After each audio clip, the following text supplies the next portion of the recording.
Well, I mean, viewers can't even wait for us to get started. They're sending in comments already. This one is from Mrs. Davis, who is watching us from London. What is going on, Nigeria? Despicable country and people. No, I take exception. Nigerians aren't stupid. Please, no, they were complicit from day one, she says. Nigerians aren't stupid, I maintain. But complicit, maybe. Because, I mean, talk about this flooding problem, for instance. And talking about those pipelines. And talking about those pipelines. Nobody knew about those pipelines? Not everybody knew. Some people knew. Let's talk about flooding. That's being complicit. Yes, yes. Although the pipeline also leads into the waters. But, you know, where the Nigerians are complicit about the flooding is an issue for concern. The Lagos State government continues to talk about silting the drainages simply because people continue to load all kinds of garbage into it. So that's a complicity that I agree with. But, you know, 10 years ago, the worst flooding in more than 40 years in the country claimed 431 lives. I remember that flood. And displaced 2 million people. I remember. That's according to the nation's NEMA. Ex-Governor Fashola was governor of Lagos State at the time, and actually I remember him declaring a holiday because people couldn't even get to work. Everywhere was underwater. So how bad is this year's flooding? At least 500,000 Nigerians are affected by flooding in 29 of Nigeria's 36 states. And farmers say the rising waters will push food bills higher in a nation where millions are falling into food poverty in the past 2 years. The rainy season usually runs from July to September, but many will tell you everything has changed. No, it starts from about April, actually. Oh, well. Don't worry, they usually. Usually, okay, usually. So every rain poses the threats of devastation and destruction across the country, but, and of course, lives and all of that is lost to it. So this year, several people have been killed across the country, hundreds of residential buildings taken, cars and other vehicles destroyed, some submerged and washed away. You know, too many things to look at. I mean, it's like, you know, a network of activities all at once. But let's have a conversation around this, because it's not that we didn't know this was going to happen, but here we are. We have 3 gentlemen join us to have this conversation this morning. Engineer Clement Nze. Clement Nze is DG, Nigeria Hydrological Services Agency. He's in Abuja studio along with Dr. Onumole Bandele Abdullahi, who is Director of Special Duties at the National Emergency Management Agency. Gentlemen, thank you for joining us this morning. We also have with us... You're welcome. We also have Sulaiman Arigbabu, who is Secretary, Header Resource Center. He joins us from here in Lagos. Thanks for joining us this morning, Mr. Arigbabu. Let's begin with you, Engineer Nze. We know that, I mean, from time to time we get information from those agencies such as yours, you know, the hydrological services, the meteorological agency, always telling us that these things are going to happen. We're going to have high floods and all of that this year. So one wonders if the issues that we have been told about, if it is possible to have gone ahead of it without it getting as bad as it became. Thank you so much for having me. I think we are getting to the point where we will become more serious with weather predictions, as is obtainable in other climes, where people, even before they set out of their houses, they look out for weather prediction for the day. That will guide them in their movement, direction they may have to take. Earlier this year, the 2 main relevant government agencies at the federal level that, if I may say, that do interrogate nature, the threat going to happen in the atmosphere what happens on ground with regards to our rivers. They were out early enough to set the tone of what to expect in the course of the year. The Nigerian Meteorological Agency, NIMET, came out February 15th to, paint the picture of what to expect, most likely. And my own agency, the Nigerian Hydrological Service Agency, later followed suit. And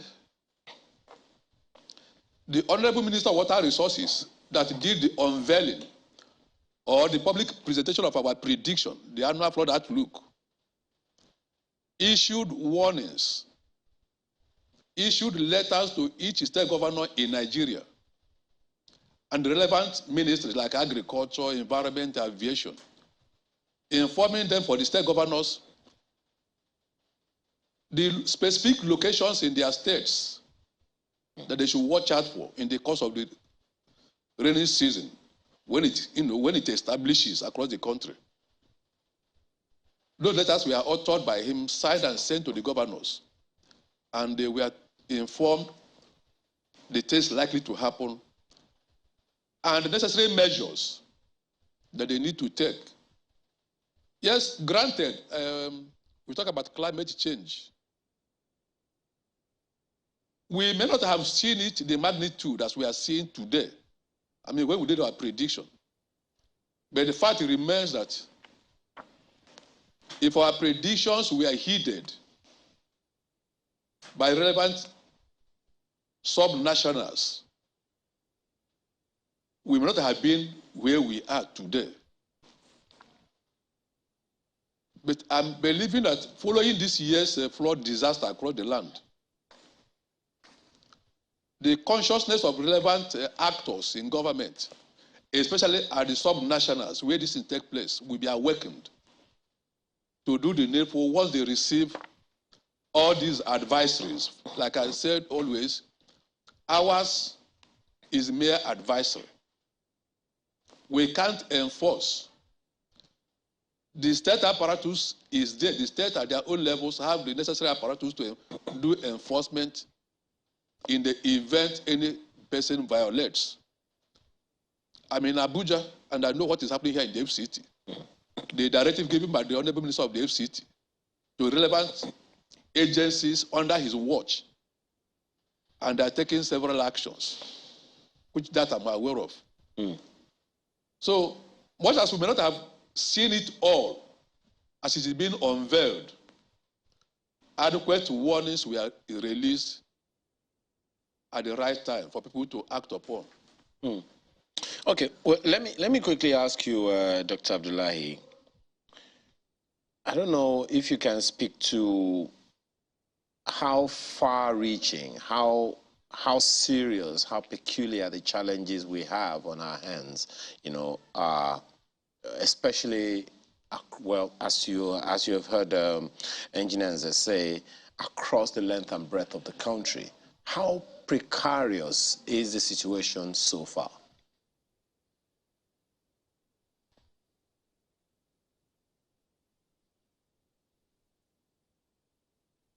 Dr. Abdullahi, that question is for you, sir. Okay. I believe we have some Mr. Aribabu, the DG of hydrological services did refer to other climes where most times people don't even go out without listening to the weather forecast. In our circumstance, how important do you think it is for us to listen to the weather forecast if there is any weather forecast being given?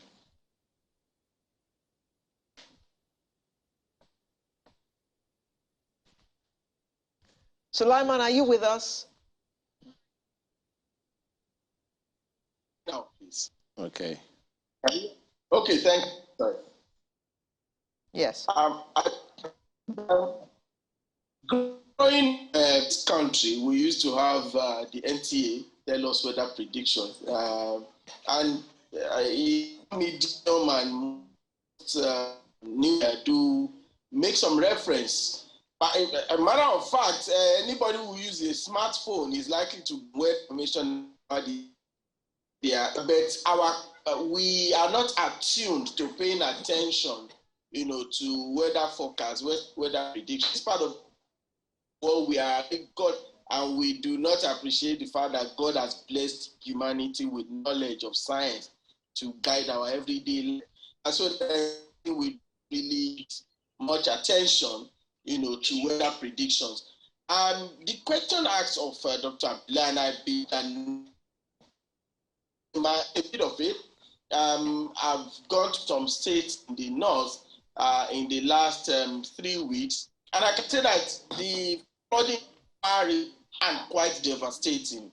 And no doubt, food security for Nigeria is threatened going the next, because this is the time when farmers are supposed to be harvesting. There is nothing to harvest. The maize fields are overwhelmed, the rice are vegetable. There is massive flooding. I was flying into some of the states, and you think it's the Sahara Desert that's taking water. That is, but I believe that was water. That is the extent.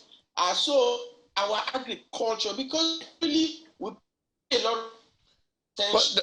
Mr. Ribabu, I think we need to work a little more on the audio, because as valuable as your contribution is, we can barely hear you, but we'll work on that and get back to you. But let me go back to Dr. Abdullahi. Well, Mr. Ribabu, we have tried to begin to answer some of the questions, the questions from his own perspective, in the agricultural sector. But talking to the seriousness of the issues at hand, we mentioned earlier the extent of the flooding all over the place, beyond, food shortage, the loss of property, loss of lives, loss of, things like that. How serious is the situation? Are there any data to the things that have been happening to us that you can point to? Thank you very much. You agree with me that the flood of 2022 has been very devastating. If you are asking for data as it stands today, I will tell you it's still an ongoing process. This flood occurred in states of Jigawa, Kano earlier in September. Kogi State, Niger State are having a feel of it now. And this water from the River Niger axis is going down to Delta, Anambra, down to Rivers Bayelsa. From the River Benue side, it had an effect in Adamawa, Taraba, down to Benue. So what I'm saying, Excellence, is to give you a specific kind of data now will be misleading. But I'll tell you that it's an ongoing effort. Staff of the agency are on the field as they carry out rapid assessment of needs. We respond to the victims first by providing immediate need, which is food and non-food. It is when the water recedes that we can assess this community and will now look at post-disaster needs of the people. This impacted communities will even have some destruction, which we term intangible losses. People have had their palaces washed off, their house schools losing properties, records are destroyed. You cannot put a price to some of this. So, in a nutshell, effort is ongoing to respond to the need of the affected community. But post-disaster need assessment can only be carried out when all stakeholders can assess this community. Thank you. Mr. Nze, I know that your agency, as well as other agencies, have been screaming since the beginning of the year, even before the rains came along, talking to us about global warming and the effect it was going to have on the rains this year. From what you have seen happening, in spite of all your shouts, do you think that Nigerians actually believe that there's global warming? And do you believe that they actually prepared for the rains with all the warnings that you gave? I think I believe that Nigerians have come to terms with the issue of global climate change. Going by what is happening at various localities. For instance, I think I was in the studio, one of the studios with the deputy governor, that's the NTA, deputy governor of Jigawa State. He made reference to this, that a particular community for over 54 years in Jigawa State has never witnessed the amount of rainfall that he did in 2020. That was sometime in September. To him and to us in this field is a confession of the fact that it's global change or global warming is real. For instance, Jigawa, a place that is supposed to receive about 800 millimeters of rainfall all through the year, received more than half of that 800 millimeters of rainfall in about 2 days or 3 days. That has severe consequences. That when you allow heavy downpour by way of rainfall, that ought to have been spread over several months, now you receive it, the earth receives it in a few days, a few hours. There will be heavy overland flow, runoff, which generates flooding or results into flooding. So it is a reality, and there are many places in Nigeria that are talking about it. However, I have to caution, we shouldn't attribute everything to climate change. That is to say, when we fail to do what we ought to have done, we say it is climate change. There are certain things we should have done at the right time. That's taking me to the other part of your question. Earlier in the year, we've been here, we've been going from one place to the other, we've been talking to people, to the media. Sensitizing the nation. I keep making reference to the states, the subnationals, where the actions are taking place. It doesn't seem that adequate attention or necessary responsive actions have been taken by way of adherence to early warnings that were issued by relevant agencies at the federal level. It doesn't seem. Like I mentioned earlier, we may not have stopped what is happening, and I'm sure it will still continue for some weeks within this year, 2022, going by what is available to us, what we are seeing. We may not have, no action could have stopped it completely, but it could have reduced the magnitude. Several lives, over 300 have died. So, like you mentioned in the introduction, maybe 500,000 people displaced. There could have been a reduction in all these figures. Thank you. You know, one of the things that also comes to mind, Dr. Abdullahi, is the spread of the issue at hand. As you heard engineers say earlier, the Hydrological Services Agency predicted more floods this year than last year due to excessive rainfalls and contributions from external forces, external flows such as a dam in Cameroon and all of that. Naturally, these aren't just going to go to states, they're going to go to local governments and, you know, perhaps overrun or run far more than they ought to at any given point. From the feelers you are getting, you know, from your representatives all over the country, what kind of reaction do you get from governments, the state governments, and the locals in the various communities? Yeah, let me start by saying, after the NIMET prediction and the annual flood outlook by NIHSA, NEMA had an expert meeting of experts to discuss the disaster management implication of these predictions. These were communicated to all state governors, stating local governments that are likely to be inundated with flood water.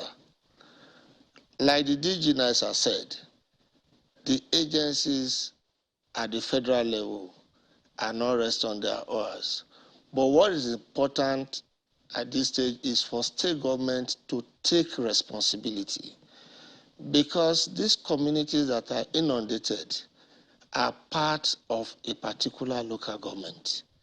This local government is an integral part of a state. The alerts were released. The state government owned the apparatus of the State Emergency Management Agency, Local Emergency Management Committee, where they do exist, Minister of Environment, the Town Planning Board, the Waste Management Board, to mention but a few. These are agencies of government that should, by way of taking responsibility, come to the forefront before this water overflows community. I give you an instance where Kogi is in the news. Most of those houses that I know are inundated towards the Ganaja axis of the town. These are houses that were approved, if I'm correct, by agencies of the state government. If this warning has cascaded to the people that need to know, it is expected that as soon as the news of flooding occurred upstream, these people should evacuate to higher ground. But it's unfortunate this information we're giving out. We try in our own best way through our zonal, territorial, and operation offices to visit these states and ensure that they give the message to the community. But we need political will to drive this process at the subnational level. So it's unfortunate the flood has happened. The people are being moved out to safety in some cases. Some have done self-help to themselves, but the federal government is responding and providing immediate succor to these people. And it is hoped that with the lesson that will be learned from this flood 2022, the political will be strengthened at subnational level so that to avert this kind of occurrence in the future. Thank you. Mr. Aribabu, we already had issues at the beginning of the year, and then the Russia-Ukraine war compounded the problem even more. And then we have all this flooding problem now. Food prices had already shot up. All this has now, like they say, had climbed on top the problems that we already had. How is this affecting food production? And how is it going to affect food prices as we approach the Christmas season? Mr. Aribabu? Can you hear me? Yeah, we can hear you now. We can hear you now. Yes, go ahead. Alluded to earlier, already this is affecting food availability. So food security for Nigeria is going to be an issue next year. Because harvest period where farmers, and you know many of these farmers are actually seasonally unemployed. They look forward to what at the season, keep life till the next rainy season. Now, many of them across the states are already disillusioned. They have lost all that. Ours gets up to Nasarawa State, Taraba State, Bauchi, Anambra, Delta is coming to it's there's going to be food scarcity because availability is an issue. The fuel that is available, the prices will skyrocket the more. So, federal needs to right now, if there's any reserves in the strategic reserves of the federal government, this is the time. This is the time that you look at relaxing some of the laws around import for certain essential, because flood has affected the grains the most. It has affected like maize, like sorghum, like rice, and this also go into production of feed for the livestock sector. So there's a lot of challenge. Food is going to be expensive, unfortunately. No one part of doom, but this is our reality. And it's also annoying that these predictions was already given to us early in the year by those, saddled with that responsibility. Unfortunately, necessary follow-up actions were not. Now, say that usually about flooding as just mere saving lives. Saving lives is critical, yes. Giving people early warnings, look. After, how about their livelihoods? How about their farms? How about the properties that are destroyed? So especially for the farm, people can to relocate the farms, but things that they could do to reduce that on agriculture. For instance, with appropriate warning at the right time, with government support, with the right knowledge, farmers, for instance, can determine, okay, maybe I will not plant this. Or if I want to plant maize to be the window. And all of this, NIHSA gives to us. They give us crop weather calendar, gives us variety. So, okay, I'm going to, this is when there's going to be when there's going to be flooding. I can avoid some of this. So, with knowledge, with information at the right time, farmers can reduce the risk. They can see a lot. There is a farmer in Nasarawa State who has been doing well with rice for the past 3 years. This year, he went to borrow money, planted rice with 10 million naira, has lost every single inch of his farm. And you have many of such across the country. How will many people after the water risk? What is government to do at the federal, at the state, at the local government? What are we going to do? Most of these farms are not insured. Climate properly developed. So many of these farmers are going to be desperate and they are going to be left on their own. We may be reacting the scenario of T12 when the federal government then, after the incident, threw 17 billion at the problem, and you ended up in a situation where some farmers were giving 500 naira. So no matter how small your agri cooperative is, 500 naira can never help you, never hold you for one day. So this is the kind of situation we are in.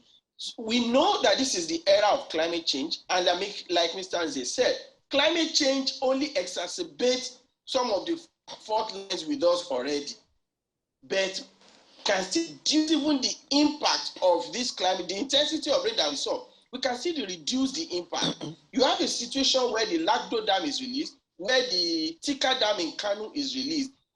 Of course, this increased the flash flooding. We saw the flooding coming. We knew when it reached certain places, we knew it was going to get to Delta. How did we go ahead of the flooding to help the people? These are the things we need to be asking us. And I quickly intervention in case I don't know if it's going to come back to me. Okay. The Nigerian media has been doing a lot in trying to bring attention to some of these issues. But I want to say that the Nigerian media and this medium, the channels that as a leader bring of importance to the people, should make the issue of this kind of incidents, flooding, the way they centralize, for instance, the issue of the Ukraine, the issue of COVID, we should remove the surprise element.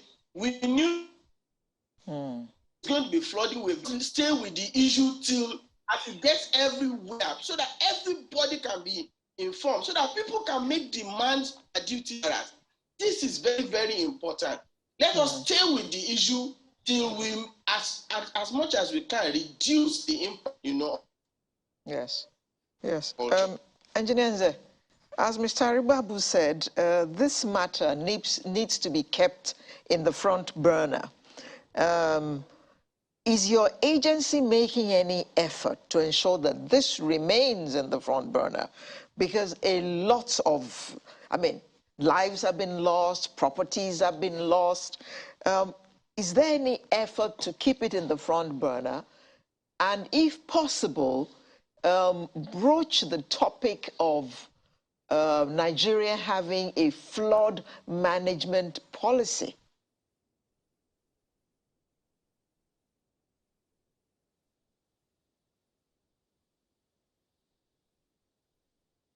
Okay, thank you so much. On the agency, the Nigeria Hydrological Service Agency have been making a lot of effort to bring to the front burner the issue of flooding in Nigeria. The agency is in constant communication with the presidency through the supervising minister, Honorable Minister of Water Resources. A number of times we have received correspondence from the presidency as to what we are doing, and then the next effort or what still needs to be done. I recall some time ago, based on what the agency has been doing, Mr. President issued a directive to the Honorable Minister of Humanitarian Affairs to bring together relevant ministries, agencies, and departments to seek for a way out of this problem. And some ministers, over 8 of them, or about other 8 or 9, we are together,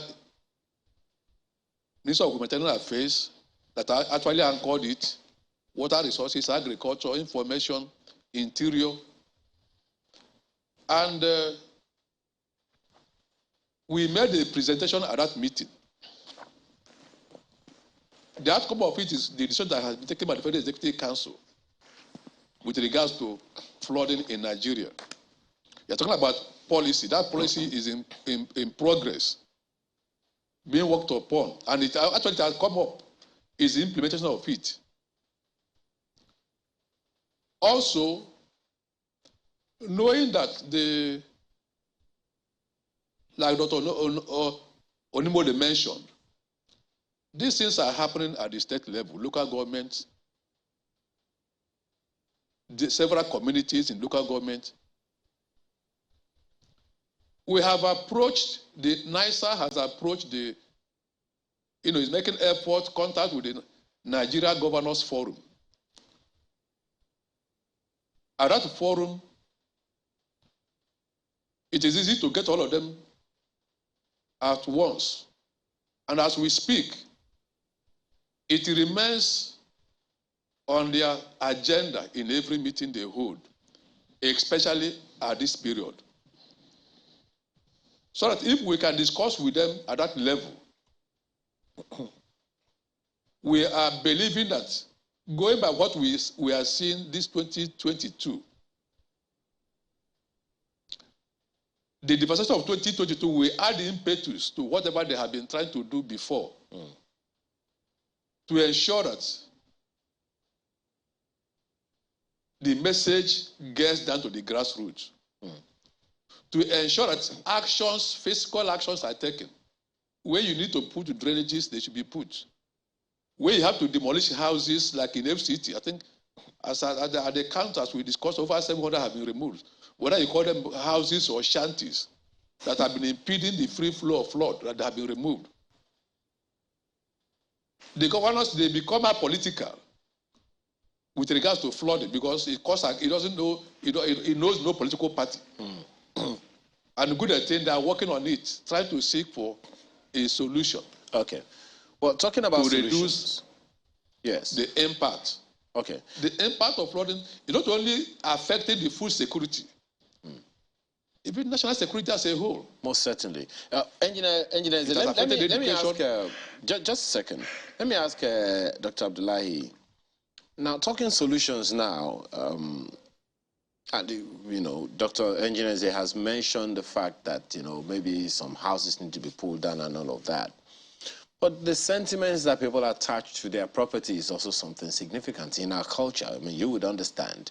It's our fathers, this house was bequeathed to us by our forefathers and down through the generations, 5, 6 generations away. And so we can't just vacate our homes. And that's on the one hand. Add that to the fact that perhaps there is a need for governments at various levels to do one thing or the other for the people. At the end of the day, it all comes down to communication. How we communicate with people to ensure that they understand what the implications are and to be able to give up things that they hold so dearly to, emotionally, sentimentally, and all of that. In terms of communicating it to the people, because these floodings don't particularly affect governments. At best, it indicts them. So in terms of communicating the issues to the people, from the federal level to the state levels to the local levels, just as you mentioned earlier, what should we be doing going forward? Like I said, it is normal for people to have emotional attachment to their ancestral home. But which one do we prefer? Let go what you love and be alive, or stay where you think is your ancestral home and go with water. I think the latter is better. On that, Engineer, your doctor, just a second. On that issue that you just raised, you also know that government has been largely untrustworthy, in a lot of respects. There are those who would say government just wants to remove us here so that they can take over our lands. So that's why I'm talking about the communication of, this intervention to the people in a way that they will understand and appreciate the issues there. I agree with you that if these messages are carried to the people using the right channel, government will not just sit at the state capital and say, town A, you have to move from this river bank. But go to these people, sit with them in a community or a town hall, let the community leadership, town union leadership, understand what you're talking about and make provision for where you want to move them to. Assist them to resettle. I'm sure Nigerians will want to believe in our government. Then I want to please quickly comment on what the last speaker said concerning losses by a farmer and what federal government is doing. I want to place it on record that flooding is not totally negative, because if you do early cropping with high yielding and early maturing variety of crops, you can harvest even before the onset of flooding. And when flood comes with its residual soil, it carries a lot of nutrients. People can actually go back after flood and still plant early maturing crop. It may interest you to know that since 2019, the federal government of Nigeria, with the approval of His Excellency President Muhammadu Buhari, GCFR, has given NEMA some assistance, inputs to give to these farmers. This includes early maturing crops, high yielding crop, agrochemicals and other inputs, including fertilizer. And most recently, the federal government through NEMA distributed water pumping machine to these farmers so that their farming can be all year round. When you do the early cropping, you vacate the floodplain, move to highland. After the flood, go back and do another cycle of cropping. It is possible. However, this will still need a lot of information from our political leaders to these people who live around the riverbank. Especially because if we must make our farmers move and give way to flood water, we have to go down to the end user and the locals for them to believe what we are doing and leave those places. Absolutely. Another rider to it. Okay, we're running out of time, Dr. Abdullahi, so, forgive me. Let me just take one final word also from Mr. Aribabu, who is, in that constituency, your farming that you're talking about. So we have just about a minute to go, Mr. Aribabu, so let me just ask you this straight up. In terms of the interventions, the federal government's intervention to farmers, you heard, Dr. Abdullahi talk about it. What would be your recommendation? What should the farmers themselves do? It's not like it's easy to move your farm out of the path of the flood. So what would be your recommendation to the farmers themselves, irrespective of what government does or doesn't do? Thank you. I will advise farmers. I say farmers, we need to, the bulk of the food we eat in this country is grown by smallholder farmers, many of whom do not even have access to this kind of information talking about. But for those who do, and for the extension workers who work with them, is to avail ourselves the opportunity of the early warning provided by warning without corresponding advice on what to do or how to do it is like pushing people into paranoia. And that's the reality in places. We give warning that there's going to be flooding. We should also give them the knowledge that, okay, if this is a period of flooding, this is the kind of crop that you want to plant. We want this crop there and do another one next year. When we give all that kind of information, we should also then give them access to what we are asking them to plant. NEMA alone cannot reach everywhere. We need states, we need local governments to act, we need every stakeholder to come to the table. And we need this, right now as it is, I'm going to plead with the federal government, the state, and see what can be surveyed, what is not able to survey. At least let us make sure that these farmers are not discouraged into going back into farming right after the flooding has receded. It's very important that we keep our farmers going. Well, as my partner has said here, it's an issue that has to be kept on the front burner if we're going to get ahead of it and make sure this does not lead us into food or nutritional poverty at that.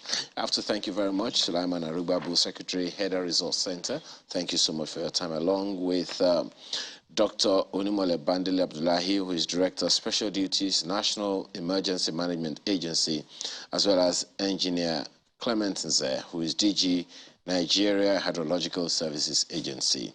Gentlemen, thank you so much for your time and for the education this morning. Thank you. Well, that's the first one done. Right after now, go to another topic. Please stay with us.